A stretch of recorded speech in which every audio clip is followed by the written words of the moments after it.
Good morning সকলকে। তো আজকে সকালে নতুন একটা রেসিপি নিয়ে, অর্থাৎ সকালবেলায় যেটা মানুষ খায় সেটা চা।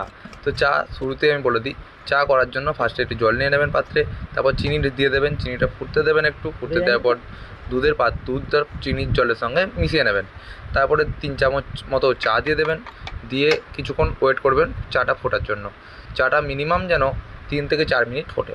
তো সেই 4 মিনিট ফোটার পর তারপর আপনারা দেখবেন যে ভালো করে ফুটে চাটা লাল টাইপের রঙ এসছে, হালকা ব্রাউন টাইপের রঙ এসে গেছে। তো সেই সময় এবার যে জলটা গোলা ছিল, দুধের জলটা, সেই জলটা দিয়ে দেবেন। দুধের সঙ্গে যে মেশানো জল সেটা দিয়ে দেবেন চায়ে। তারপরে আরও 3 থেকে 4 মিনিট ফোটাবেন।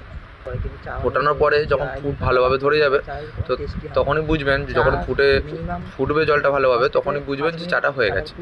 তো নামিয়ে নেবেন, নামিয়ে সার্ভ করে দেবেন। খুব ভালো লাগবে। আজকে চা বানানোর রেসিপিটা কেমন লাগলো অবশ্যই কমেন্ট বক্সে জানাতে ভুলবেন না।